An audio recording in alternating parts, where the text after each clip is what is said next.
que hay cosas que nunca alcanzan: salud, dinero y amor.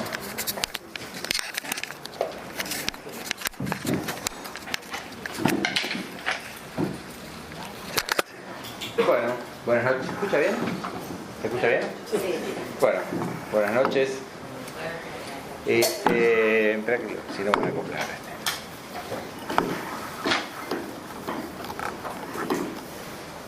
Bueno, el tema de esta noche es un tema bastante interesante y misterioso, ¿no? El hecho de que haya cosas que nunca alcancen es algo que no. ¿No se escucha bien? Ahí sí. El hecho de que haya cosas que nunca nos alcancen es algo que nos pasa a todos. Obviamente no a todos en la misma medida, ni con las mismas cosas, y tal vez ni siquiera todo el tiempo, pero es algo tan frecuente que si no nos pasa, más bien parecería que convendría sospechar que estuviera latente y que fácilmente se pueda poner de manifiesto, como veremos ahora con algunos ejemplos, ¿no? Se podría pensar que este tema es el mismo tema de la falta del que tanto se habla, ¿no? Sin embargo, no es el mismo tema o no es la misma manera de encarar el tema, ¿no? Cuando sentimos el tema de la falta, sentimos que hay algo que no hay y que si hubiera o cuando haya nos satisface, ¿no? Acá el tema es distinto, es qué pasa cuando sentimos que a pesar de tener las cosas no nos alcanzan. Es cierto que es muy subjetivo. Una persona que para mí tiene un montón de dinero, desde su punto de vista puede sentir que lo que tiene no le alcanza. Entonces sería el tema de la falta. Pero no sería raro, o en todo caso, si lo sintiera así, sería el tema de la falta. Pero ¿qué pasaría si esta persona empieza a sospechar que por más dinero que tiene, igual no le alcanza? ¿No? Yo, por ejemplo, puedo decir: no me siento lo suficientemente reconocido. Entonces el reconocimiento falta. Pero yo, en un determinado evento, viene todo el mundo me felicita, todo el mundo me aplaude y yo siento que igual algo me faltó, que no me alcanzó, que necesito más, ¿qué más necesito? Bueno, esta vivencia, aunque sea subjetiva, aunque no tengamos que diferenciarlo en términos objetivos si es un tema o el otro, subjetivamente es una vivencia distinta. ¿Queda claro esto? Sí. Y muchas veces tenemos esta sensación, ¿no? Y la tenemos con mucha frecuencia, ¿no? Por ejemplo, hacemos una gran fiesta y todo sale y todos vienen y sentimos que no nos alcanza, que algo falta, que no estamos del todo satisfechos, ¿no? Y esto que nos pase con tanta frecuencia, que nos pase a todos, es algo que tiene algo de sorpresa y que deberíamos intentar entender un poco mejor. Hay muchas cosas que pueden no alcanzar, a pesar de que se las logre: el prestigio, la fama, el éxito, el aplauso, por ejemplo, los elogios, el reconocimiento, el protagonismo. Elegí la salud, el dinero y el amor en un sentido porque diera la sensación de que son las más importantes, a lo mejor están detrás de muchas otras, son las que dice la canción: 3 cosas tiene la vida: salud, dinero y amor, ¿no? Y en algún sentido me parece que si entendemos esas, después nos va a resultar más fácil por ahí poder entender las otras. Como explico en el trabajo de psicoanálisis del cuerpo animado, nuestra concepción del alma humana es netamente biológica, ¿no? Nosotros comprendemos que lo que anima nuestra vida, es decir, las pulsiones, las concebimos nacidas de las fuentes corporales. Y desde el punto de vista biológico esto no debería existir. En la biología esto no pasa, no hay ninguna necesidad, ningún requerimiento que sea ilimitado, ¿sí? El agua, la glucosa, el sodio, el magnesio, el calcio, de alguna manera hay un límite para la necesidad tiene un límite, y si tenemos de más inclusive puede ser perjudicial y hasta patológico. Entonces cómo comprender esto en nuestro modelo biológico de las pulsiones nacidas del cuerpo. Es cierto que suele suceder, por ejemplo, que si tenemos mucha hambre, podamos sentir que la comida nunca nos va a alcanzar y entonces nos sentimos tentados de pedir 8 hamburguesas y un camión de papas fritas, nos parece que vamos a comer indefinidamente. Esto que las abuelas llamaban comer con los ojos, ¿no? Pero cuando empezamos a comer, el hambre se va moderando y se va satisfaciendo hasta desaparecer. No obstante, de esta idea, de este ejemplo de comer con los ojos, podemos extraer 2 conclusiones que me parece que son interesantes, ¿no? La primera es que el deseo y la necesidad no coinciden exactamente, no coinciden punto por punto, ¿no? Un muy buen ejemplo de esto es el bebé que toma la teta y toma de más. Toma tanto de más que después tiene que regurgitar. Y inclusive después de haber comido se chupa el dedo, algo que biológicamente sería bastante difícil de explicar cuál es la necesidad de chuparse el dedo, ¿no? O qué es lo que se satisface cuando se chupa el dedo, si no se está alimentando, ¿no? De modo que para nosotros el deseo no es exactamente lo mismo que la necesidad, y lo concebimos como si el deseo fuera una erotización de la necesidad, una cierta exageración de la necesidad. Lo vinculamos a Eros, a la exuberancia de la vida, ¿no? Y esto ya de la exageración nos va encaminando un poco al tema de lo que alcanza y no alcanza, ¿no? Pero no obstante que haya diferencias entre necesidad y deseo, esto no significa que los deseos sean del todo independientes de las necesidades corporales. Y aunque a veces los deseos vayan más lejos que las necesidades, tampoco significa que los deseos sean imposibles de satisfacer. De esto, si se acuerdan, hablamos el año pasado en la conferencia de la felicidad, ¿no? La segunda conclusión interesante que podemos sacar de esto de comer con los ojos es que cuando estoy hambriento y entonces me imagino que me podría comer todas esas hamburguesas, me estoy imaginando lo que voy a hacer, ¿no? Y este tema de tener, que también es otra conferencia de las que hicimos en este ciclo, la capacidad de representar del hombre, el hecho de tener esta gran capacidad de representar el futuro, de imaginarnos, también influye en la manera en que experimentamos los deseos, ¿no?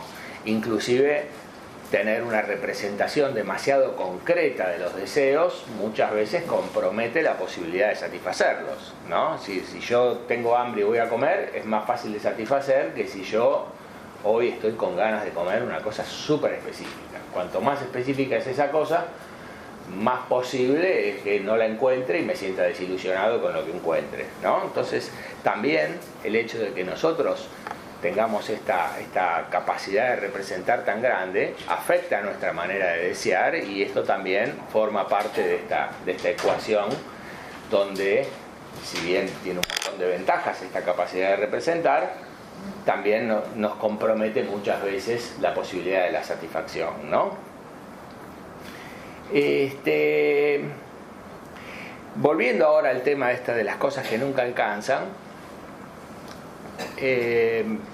un tema que nos va a servir mucho. Este problema se nos presentó cuando estábamos haciendo la investigación de los significados inconscientes de la obesidad. Y me voy a detener un poquitito en esto porque es interesante, ¿no? La obesidad es un exceso de tejido adiposo. Y el tejido adiposo tiene la función principal de reserva energética, ¿sí? Es la forma de reserva energética más eficiente. Y la reserva energética es lo que permite diferir el consumo, ¿sí? de la ingesta, ¿no? Es decir, si lo pusiéramos en una metáfora moderna, es lo que nos permite ser wireless, ¿no? Si nosotros cada vez que vamos a usar energía tendríamos que comer, tendríamos que estar comiendo todo el tiempo, no podríamos desenchufarnos del alimento, ¿sí? Entonces, en la medida en que comemos, acumulamos energía, después es como que cargáramos las baterías y podemos movernos por el mundo con esa energía hasta que tenemos que volver a cargar energía.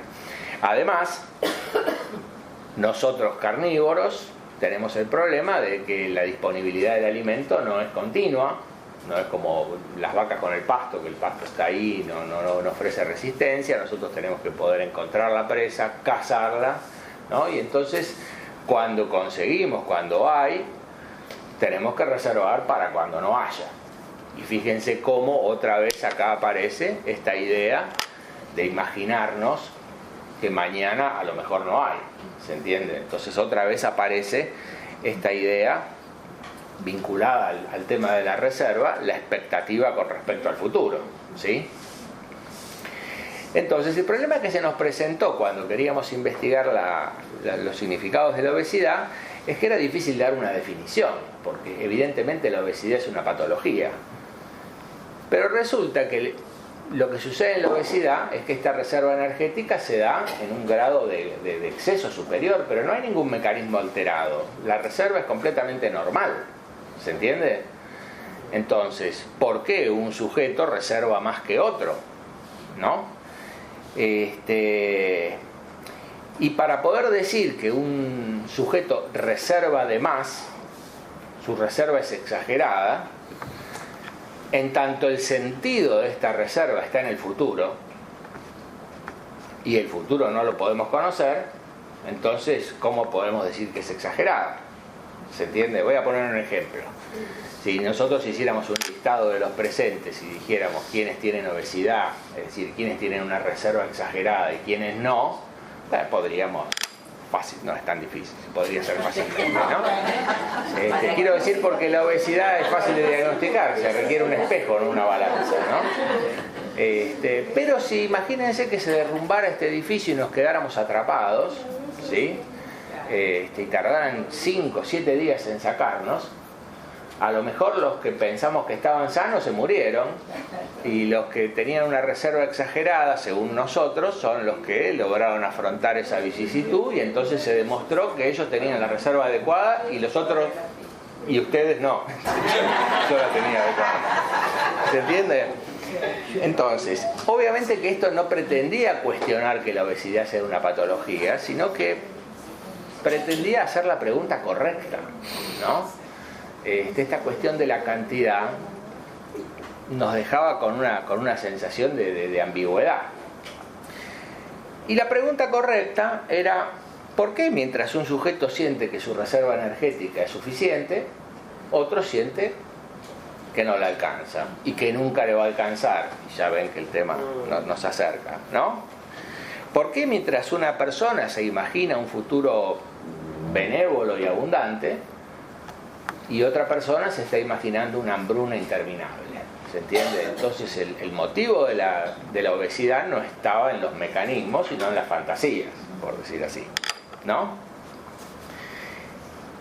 Un ejemplo interesante es, no sé si ustedes habrán escuchado, es el movimiento preparacionista. Digo porque la reserva tiene que ver con el preparativo, ¿no? Hay un movimiento que cada vez tiene más adeptos de personas que se preparan para el apocalipsis. Ya hubo una época en que pasó esto, en la época de la Guerra Fría, por ejemplo, muchos norteamericanos tenían en los sótanos de su casa unos refugios nucleares, ¿no? Bueno, hay gente que se prepara para que el mundo pierda su organización actual, ¿sí? Y se entrenan en técnicas de supervivencia, no solamente supervivencia en el campo, sino sobre todo supervivencia urbana en ciudades post-apocalipsis, ¿no? Y bueno, destinan muchas energías, mucho tiempo, muchos recursos, mucho dinero en prepararse para esto, ¿no? Obviamente, si esto sucediera, su preparativo habría sido adecuado y el nuestro no. Ahora, si esto no sucede, uno se imagina que se van a sentir muy decepcionados, ¿no? Así, gasté tanto inútilmente y al final me voy a morir antes del apocalipsis, ¿no? Lo cual también muestra que el psicoanálisis tiene razón en otra cosa, que los deseos y los temores muchas veces están muy emparentados, ¿no? Pero bueno, dejemos a este movimiento y volvamos al tema de la obesidad. Lo que nosotros pudimos entender es que en el sujeto que padece obesidad, hablemos en tercera persona, lo que sucede es que se utiliza el acto de reservar como una excusa, ¿sí?, para no enfrentarse con el hacer, es decir, con el gasto, ¿sí? Entonces, para evitar hacer lo que el sujeto tiene que hacer en el presente, el sujeto se distrae preparándose para el futuro, ¿sí? Digamos que en lugar de hacer lo necesario hoy, se está distrayendo en algo innecesario, ¿no? Un ejemplo bastante obvio, por ejemplo, es si imaginamos una chica adolescente que tiene dificultades para enfrentar su ingreso en la sexualidad y los nuevos deseos y todo este desafío. A lo mejor una manera de evitar esto y distraerse es, en lugar de ir a la pista de baile, ir a la mesa de los dulces, ¿no? Y entonces este sentido tiene como decir, bueno, me estoy preparando voy a necesitar, como se dice, tomar mucha sopa para enfrentar esta dificultad. Pero también es cierto que en la medida en que engorda se aleja cada vez más de las posibilidades de encontrarse en riesgo, ¿no? Y entonces vemos que acá la reserva nunca alcanza, porque la reserva pretende evitar, y la acción de evitar es constante, no se agota. Hasta que no se resuelve lo que se desea evitar, se necesita continuar evitándolo. ¿Se entiende? Entonces, la tarea de evitar es continua y no se agota. Y entonces el sujeto es lo que sería una acción sustitutiva. Vamos a volver sobre esta cuestión de los sustitutos, ¿no? ¿Se entendió bien esto? Sí. Bueno, pasemos entonces a hablar de la salud, ya que estábamos en un tema cercano que es la obesidad. Y la salud también son de estas cosas que nunca nos alcanzan, o que a veces sentimos que nunca alcanzan. ¿Quién no quiere vivir un poco más? ¿Quién no quiere un poco más de salud? Obviamente hay sujetos que no tienen suficiente salud, desde ya. Esto no significa que si la tuvieran no querrían más, ¿se entiende? También hay sujetos que imaginan enfermedades que no tienen, ¿sí? El caso de la hipocondría, como estos personajes de Woody Allen. Y aunque estos personajes no necesariamente sean tan frecuentes, como decía también un poco en la introducción general, muchas veces, es mucho más frecuente que esto esté latente, ¿no? Y que apenas te aparece alguna cosita fuera de lugar, alguna manchita o alguna cosita, ya nos ponemos hipocondríacos y empezamos a recorrer médicos. Y cuando los médicos nos dicen que no tenemos nada, no nos basta y queremos seguir buscando médicos y seguimos con miedo, ¿no? Entonces esta cuestión es bastante más frecuente. De hecho, la misma medicina aconseja que tengamos que hacernos chequeos de rutina periódicamente, no vaya a ser cosa que nos creamos sanos y estemos enfermos, ¿no? Pero más allá de todas estas cuestiones, fíjense que si nos dicen que el pescado es bueno porque tiene omega 3 o que tal yogur tiene la dosis de calcio necesaria, tendemos a decir, prefiero comer eso, ¿no? No porque nos guste, sino porque tiene el sentido como si estuviéramos acumulando salud, ¿no? Cada vez que evitamos comer un salamín lo sentimos como una batalla ganada. Si caminamos 5 cuadras o 5 kilómetros, según quien sea, sentimos que estamos ahorrando salud, como si fuéramos a vivir un día más o un tiempo más. ¿Y quién no quiere vivir un tiempo más? Ven que esto de alguna manera nos pasa a todos. No caminamos por el gusto de caminar. Caminamos porque sentimos que hace bien, como si estuviéramos generando salud. Y generar salud nunca está de más. ¿Cómo puede ser, no? De esto me ocupé mucho en la segunda parte de mi libro sobre el fumar. Definir la salud también es muy complejo, pasa algo parecido a la obesidad. ¿De qué salud hablamos? ¿La salud en el presente, lo que yo necesito para llevar adelante mi vida? ¿O una salud que me permita vivir más años? ¿No? otra vez aparece esta idea del futuro incierto, ¿no? ¿Cómo voy a poder enfrentar algo que todavía no sé qué es, ¿no?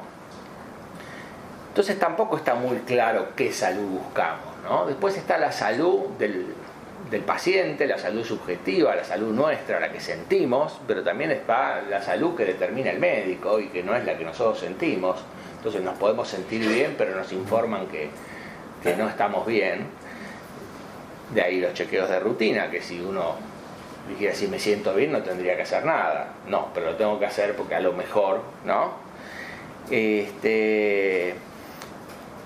entonces esta idea que todos un poco caemos en esto de acumular salud, de reservar salud, también es un poco como una cuestión de obesidad, ¿no? Al final, si las cosas se pasan un poco de punto, terminamos viviendo para la salud en lugar de usar la salud para vivir.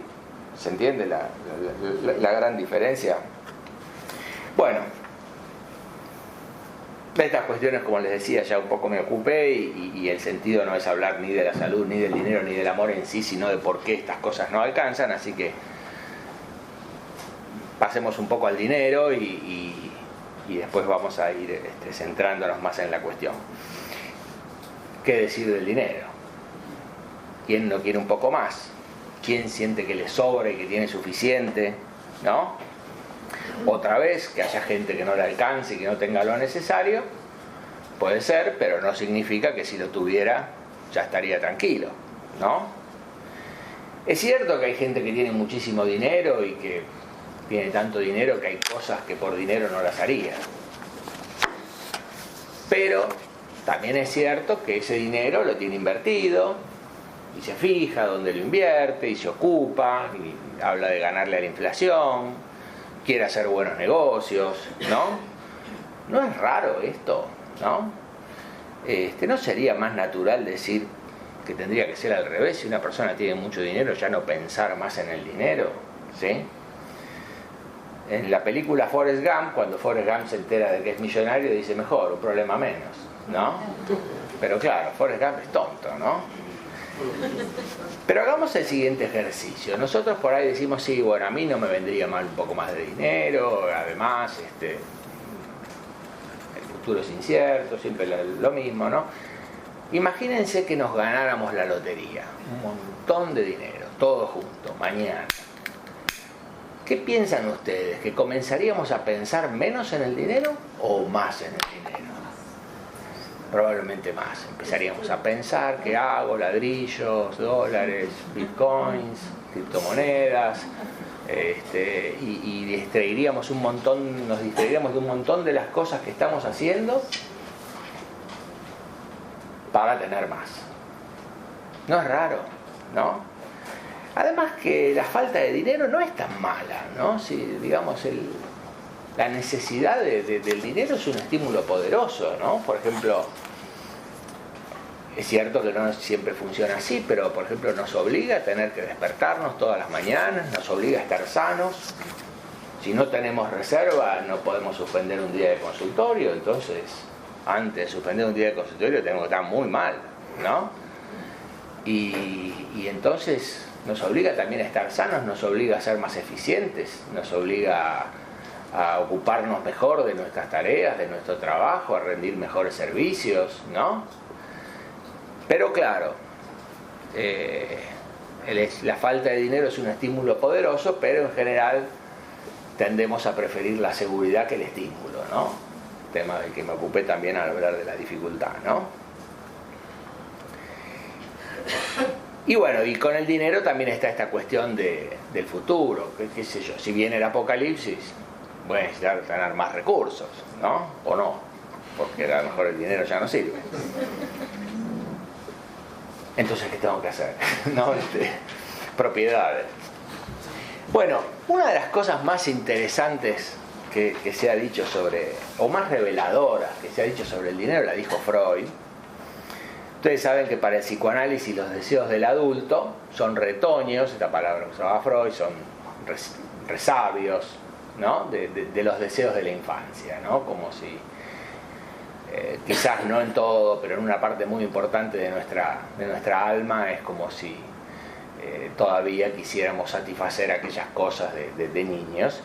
Y Freud decía que como el dinero no tiene ningún papel en la infancia, no juega ningún rol, el dinero no puede traer la felicidad del adulto, en tanto la felicidad del adulto depende de estos deseos que se forjaron en una infancia donde el dinero no tenía significado, ¿no? Una idea muy, muy interesante. Y para Freud el dinero es un sustituto del afecto, del amor, ¿no? Y con esto ya pasamos al tema del amor, ¿no? Hagamos un pequeño repaso. Vimos que en la obesidad, ¿sí?, la reserva energética nunca alcanza porque el preparativo sustituye a la acción, es decir, con el fin de evitarla. Con la salud dijimos que pasa algo parecido, ¿sí?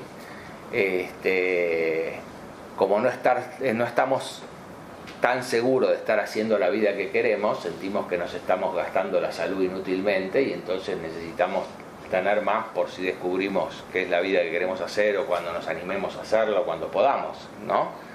Sentimos que no nos va a alcanzar.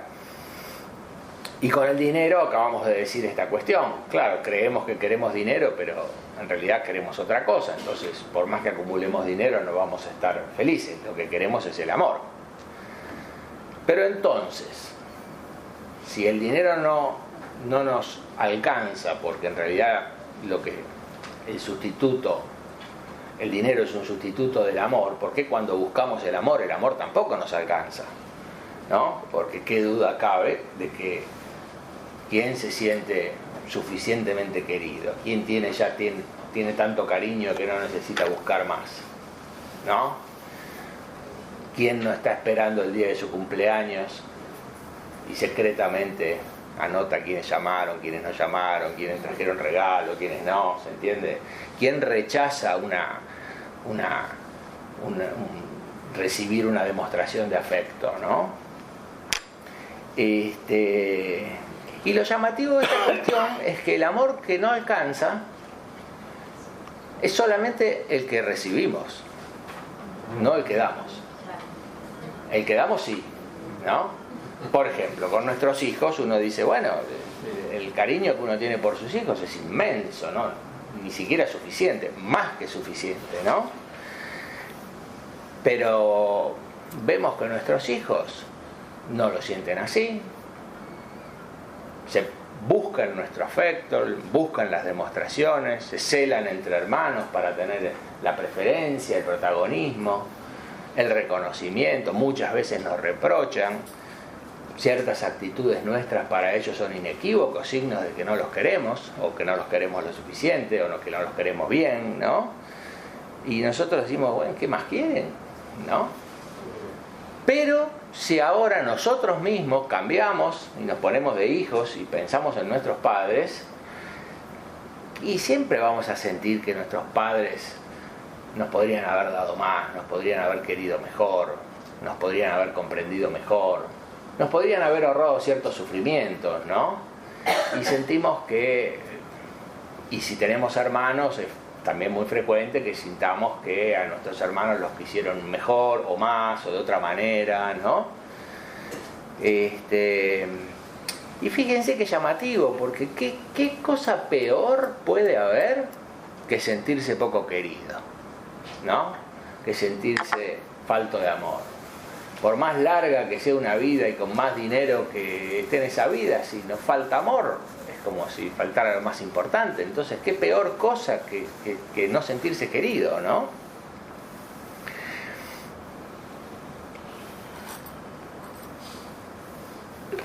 Racker decía, en un trabajo menciona muy al pasar, y no como una cosa que él quiere explicar, sino al revés, como una cosa que utiliza para explicar otras, menciona la necesidad de amor del neurótico.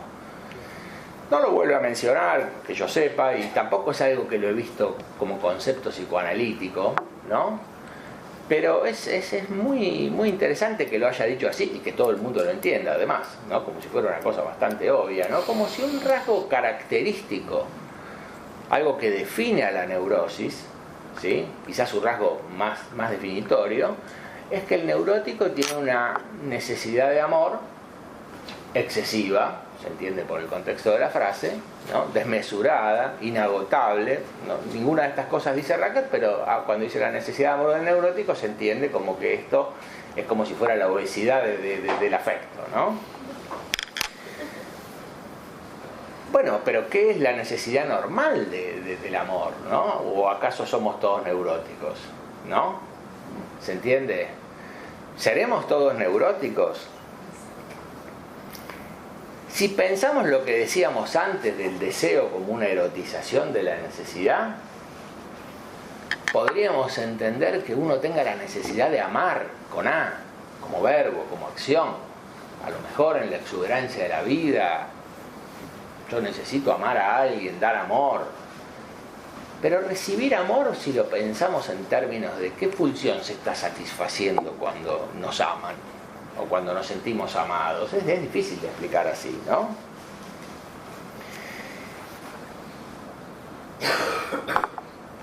Y entonces, ¿por qué el amor nunca nos alcanza? ¿Podría ser que también el amor sea el sustituto de otra cosa? Esa es una buena pregunta, ¿no? Quizás es difícil decir si un adulto necesita amor para sobrevivir, y en ese caso cuánto se le tendría que dar para que no muera, ¿no? Es variable, dependerá de persona a persona, pero sí una cosa no cabe duda es que si pensamos en un niño necesita que lo amen para sobrevivir, de esto no tenemos ninguna duda. Un niño necesita que lo alimenten, que lo cuiden, que se ocupen de que no le pase nada malo, que lo protejan, ¿no? ¿Eso es amor? Esa es otra buena pregunta, ¿no? Bueno, en todo caso, digamos que lo que el niño necesita para crecer es que lo protejan. Esto tiene que ver, como ya hemos señalado muchas veces, ni siquiera de manera muy original, con que nosotros somos mamíferos, nacemos inacabados antes de tiempo, y entonces nacemos muy débiles y no podemos lidiar con el mundo, es decir, no podemos satisfacer nuestras necesidades en el mundo. Esto, por ejemplo, no pasa con los reptiles. Los reptiles salen del huevo y ya tienen que lidiar con el mundo. Si logran satisfacer sus necesidades, sobreviven, y si no, se mueren, pero no hay tutía, depende de ellos, ¿sí? Las aves, que son una evolución de los reptiles, también salen del huevo, pero en las aves aparece la función maternal. La madre alimenta, consigue alimento para la cría y les da de comer, ¿sí? En los mamíferos esto se da en un grado todavía superior, porque ya el mamífero, la madre no solamente que es la que alimenta al chico, sino que además ya el alimento se lo da la naturaleza. Es decir, el niño produce su propio alimento durante un tiempo. Esto que alguna vez llamamos como una especie de crédito alimentario parecería también corresponderse con un cierto crédito de afecto, ¿no?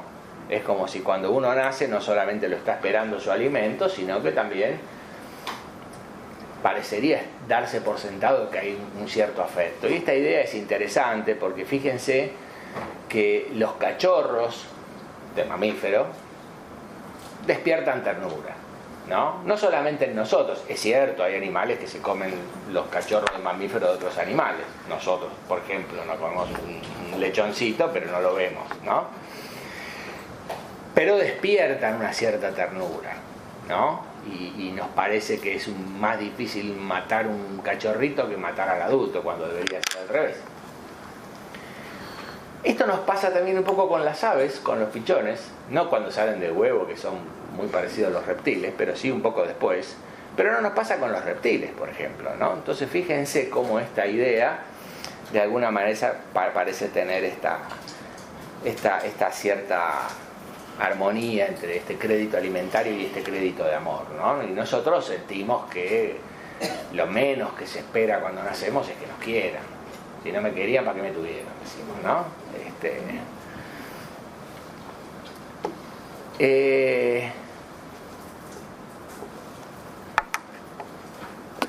Y podría ser entonces que el amor que buscamos nunca nos alcanza porque sea un sustituto de esta protección que requiere el cachorro, el mamífero, el bebé para sobrevivir, para enfrentar el futuro, un futuro incierto, ¿sí? Resulta interesante, ¿no? Pero si la protección, digamos, si la búsqueda de amor sería un sustituto de protección y esta protección que estamos buscando sería la misma que buscábamos de niños, otra vez, ¿por qué no alcanza? Al fin y al cabo, sobrevivimos, ¿no? Bueno, uno puede decir sobrevivimos un poco de suerte porque no pasaron ninguna de las cosas para las que no estábamos protegidos, ¿no? Pero entonces otra vez es como la obesidad, como el ejemplo, y si se cae el techo, no estoy gordo. Estoy gordo si no se cae el techo, pero ¿quién te dice que no se va a caer el techo? ¿Se entiende? O con la salud. Tengo suficiente siempre que no me enferme, siempre que no venga otra pandemia, pero, ¿no? O con el dinero. Bueno, tengo mucho, pero si me lo roban, ¿no? ¿Se entiende? Y entonces otra vez aparece esta cuestión de que la protección va a alcanzar en función de qué es lo que vaya a ocurrir. Si ocurre este apocalipsis, a lo mejor la protección no alcanza, ¿no? Entonces otra vez aparece esta racionalización de la incertidumbre del futuro para justificar algo que no está alcanzando, ¿no? Entonces es como si estuviéramos dando vueltas, ¿no? Y siempre volvemos a lo mismo. Siempre es como si quisiéramos justificar que lo que no alcanza es razonable que no alcance, o que hay motivos para que no alcance. Pero yo creo que cuando llegamos a esta cuestión de la protección hicimos un cierto avance, ¿no? Creo que dijimos algo más. Por ejemplo, si ahora desde esta idea de la protección volvemos sobre lo anterior, pensamos, por ejemplo, que a lo mejor no es que estamos buscando más salud. A lo mejor lo que queremos es que el médico, como una especie de Dios moderno, nos proteja, nos garantice que nada malo nos va a suceder si nos portamos bien, si seguimos sus mandamientos, ¿no? Fíjense que cuando nos hacemos estos análisis de rutina y nos dan bien, es como si nos hubieran puesto una buena nota en el boletín escolar, ¿no? 8 en glucosa, en colesterol me saqué un 9, ¿no? Las plaquetas ando de 10, ¿no? Y tenemos esta cosa como otra vez infantil, como si esto nos garantizara algo, ¿no? Tenemos esta ilusión. Y fíjense también que llamativo que el tejido adiposo, que tiene la función de reserva energética, también tiene la función de protección. El tejido adiposo protege, por ejemplo, del frío, protege las vísceras contra los golpes, ¿no? O sea, también está vinculado. Y bueno, el dinero también puede comprar protección, puede comprar médicos, ¿no? Entonces otra vez tenemos que tratar de hacer la pregunta correcta. ¿Por qué ahora la protección nunca alcanza, ¿no? ¿Cuál es esto de la fantasía? Y acá llegamos a una cuestión que es un tema súper interesante, que para mí es un gran malentendido, un malentendido neurótico, ¿no? Fíjense, dijimos que somos mamíferos, que nacemos inmaduros, es decir, que somos débiles y que no podemos valernos por nosotros mismos. Y entonces necesitamos de una asistencia ajena, alguien que nos proteja y nos dé lo que necesitamos, ¿sí? Entonces, como la asistencia ajena le da al bebé, al recién nacido, todo lo que necesita para sobrevivir, ¿sí?, hasta ser un adulto, la conclusión que suele escucharse en psicoanálisis, inclusive escrito, es que el objeto auxiliador, el objeto de la asistencia ajena, es decir, básicamente los padres o quienes hagan esta función, ¿sí?, digamos, el bebé está en un estado de necesidad y desvalimiento, y el objeto de la asistencia ajena resuelve el desvalimiento, ¿sí? Así siempre lo hemos dicho. Y esto es una ilusión, es un malentendido, es una fantasía neurótica. Para entender esto bien, digamos que un bebé muy débil, como dijimos, recién nacido, cuando tiene hambre, no tiene un problema, tiene dos problemas. El primer problema es que tiene hambre, es decir, que no tiene alimento. Y el segundo problema es que es débil, quiere decir que no se puede conseguir su propio alimento, a diferencia de un reptil, ¿sí? El objeto auxiliador lo que le resuelve es el hambre, es el primer deseo, el primer problema, por decir así, no el segundo. Entonces, cuando el objeto auxiliador alimenta al niño débil, no está resolviendo su debilidad, su desvalimiento, su dependencia. ¿Se entiende? Inclusive hasta podría ser que la aumente, ¿no? Entonces, para criar un niño bien, hasta que sea adulto, no es solamente necesario protegerlo y darle lo que necesita, también hay que prepararlo, ¿sí? Estas son las dos funciones parentales, también de esto me ocupé en otra conferencia, ¿no? Pero fíjense una cuestión interesante, de estas dos funciones parentales, ¿sí? La protección y la preparación, solo la protección puede ser recibida. La preparación no puede ser recibida. La preparación requiere de que el sujeto haga algo. ¿Se entiende? Es la diferencia entre enseñar y aprender. Un maestro puede ser muy bueno, pero para que el aprendizaje se complete, el alumno tiene que poner lo suyo. ¿Se entiende? Y lo que tiene que poner el alumno no lo puede poner el maestro, ¿sí? Entonces, esto es muy importante, porque de alguna manera solo la protección se puede recibir, la preparación no se puede recibir.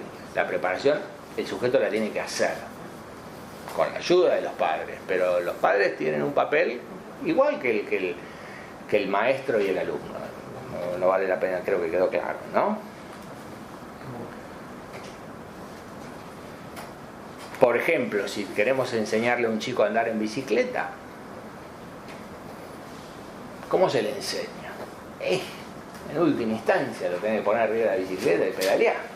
Y él tiene que mover sus músculos y equilibrar su columna hasta que aprende, ¿no?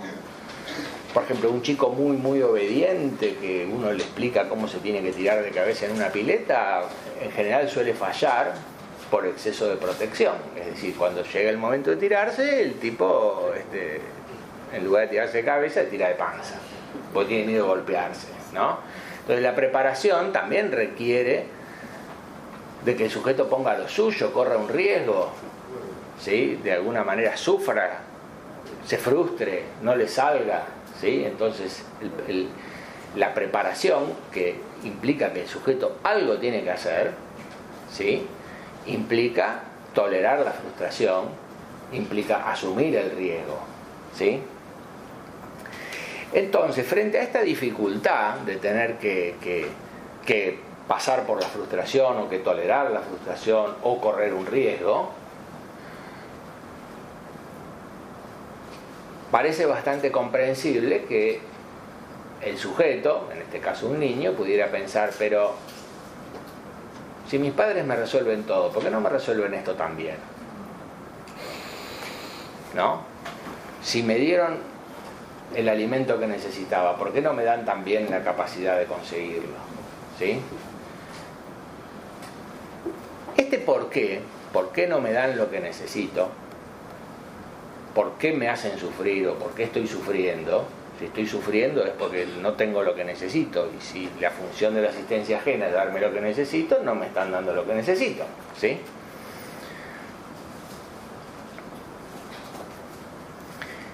Entonces,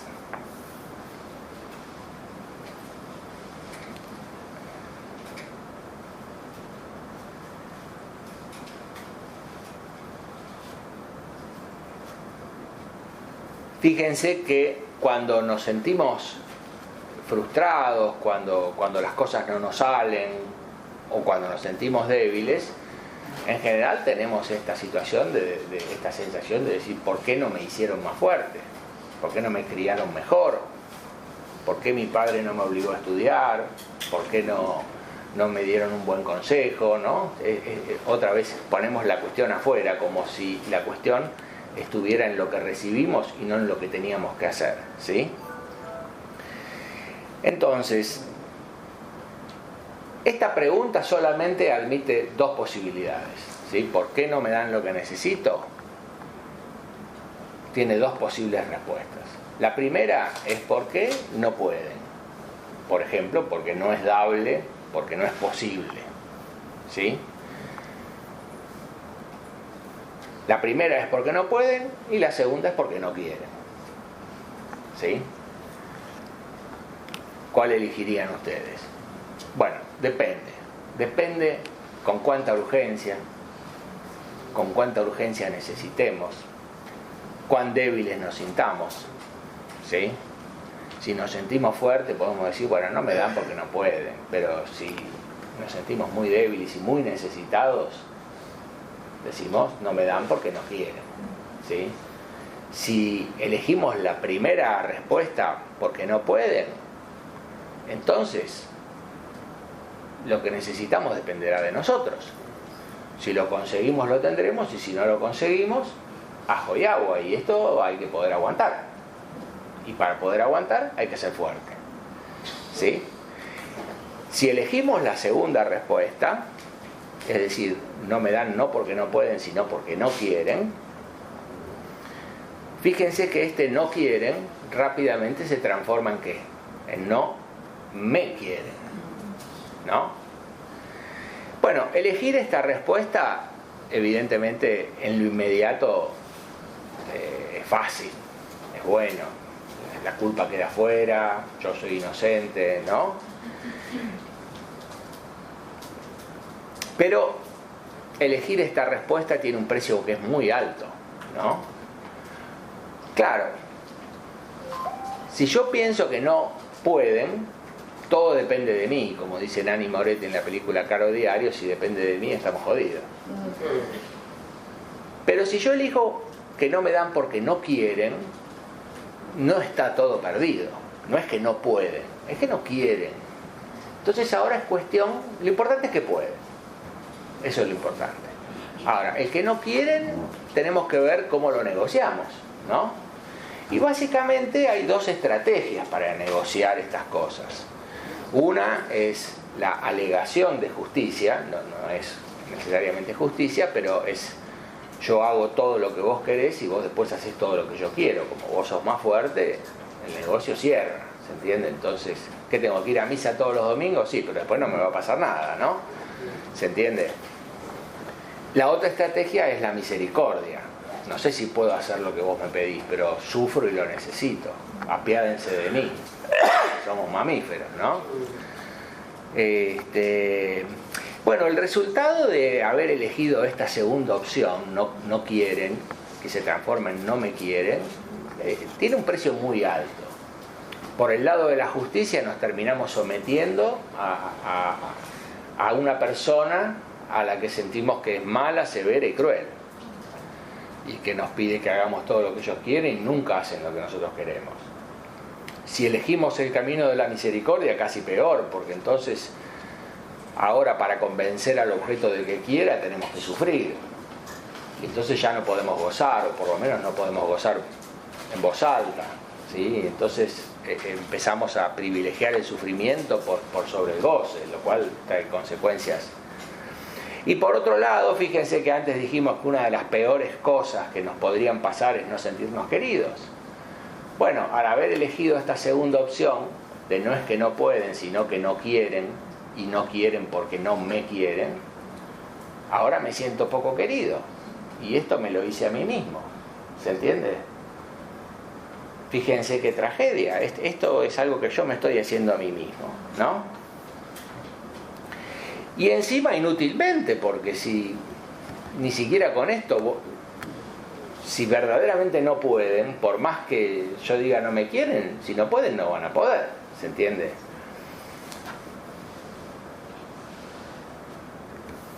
Y bueno, esto es una tragedia, ¿no? Es triste que en pos de esta ilusión que no existe, tengamos que pagar este precio, ¿no? Y digo que no existe porque la potencia no es algo que te puedan dar. La potencia o la fortaleza es algo que uno tiene que desarrollar, lo que decía de la preparación, ¿sí? Entonces fíjense que creo que de alguna manera ahora podemos entender mejor por qué el amor no alcanza. El amor no alcanza porque le pedimos algo al amor que no le pertenece, algo al amor que el amor no puede hacer. Es una premisa falsa, ¿sí? Le pedimos a las personas que nos quieren que hagan que nosotros no tengamos dificultades, no tengamos frustraciones, no tengamos fracasos. Y cuando las cosas no nos salen como queremos, es porque no nos quieren, ¿no? Entonces es como que hemos metido el amor en un asunto que no tendría que haber entrado, y el resultado de esto es que no nos sentimos queridos y que el amor nunca nos alcanza. Y por más que nos digan que nos quieren, por ejemplo nuestros hijos, vos les decís, si yo te quiero, si me quisieras no tendría dificultades en la vida. Y uno dice, ¿qué tiene que ver una cosa con la otra? Pero, otra vez, si nos ponemos como hijos con nuestros padres, sentimos que ese argumento tiene que ser válido. Y creo que es el malentendido, ¿no? Si me quisieran, me lo darían. Es decir, que el amor no alcanza, ¿sí? ¿Por qué parte de esta premisa falsa? Entonces, la protección que buscamos no alcanza porque es un sustituto de la preparación que no deberíamos buscar, sino que deberíamos hacer. ¿Se entiende? Y entonces otra vez, como en la obesidad, no es reservar sino hacer. Con la salud no es acumular sino vivir. ¿Se entiende? Y con el dinero no es acumularlo sino usarlo. ¿Se entiende? Entonces, estas cosas no nos alcanzan porque en el fondo perseguimos esta necesidad de protección, y perseguimos esta necesidad de protección porque no estamos dispuestos a esta tarea de la preparación, ¿sí? Entonces, la protección que buscamos es sustitutiva y no alcanza porque mientras no nos preparemos, la protección no nos puede dar lo que nos da la preparación, ¿sí? Entonces, bueno, ya con esto llegamos un poco a las conclusiones. Creo que no digo que con esto ya esto no nos va a pasar más, pero a lo mejor sí tenemos que aprender a desconfiar de las cosas que nunca alcanzan, ¿sí? El reconocimiento, el protagonismo, los elogios, la fama, el aplauso, otras cosas como el descanso, las vacaciones, las cosas materiales, la cantidad, ¿no? Tenemos que desconfiar de esas cosas que nunca alcanzan, ¿sí? Si las cosas que tenemos no satisfacen nuestra necesidad, habría que preguntarse si el problema está en las cosas o el problema está en la necesidad, ¿sí? Recordemos esa frase popular que dice que no es más rico el que más tiene, sino el que menos necesita, ¿no?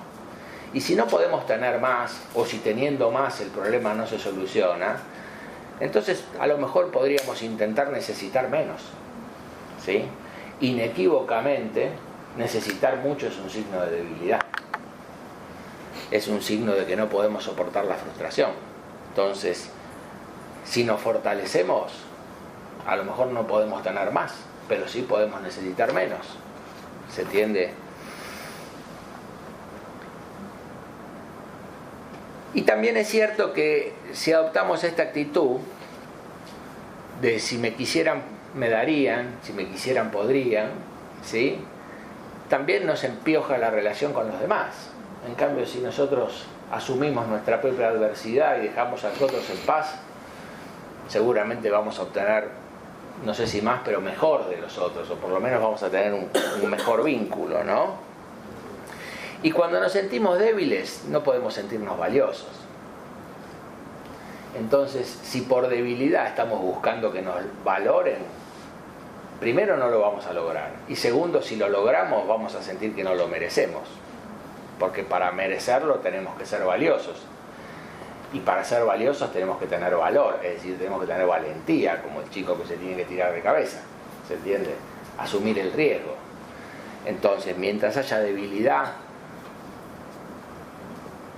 todo lo que estamos pidiendo vamos a sentir que no lo merecemos, ¿no? Y entonces, bueno, el camino más genuino es decir, bueno, me quieren como me quieren y lo demás me lo tengo que hacer yo. Y si lo logro, voy a sentir que lo valgo, ¿no? Y si no lo logro, puedo aceptar, aguantármela sin echarle la culpa a los demás, ¿no? Así que bueno, esto es todo lo que tengo para decir sobre este tema. Ahora seguramente en la conversación surgirán cosas. Muchas gracias.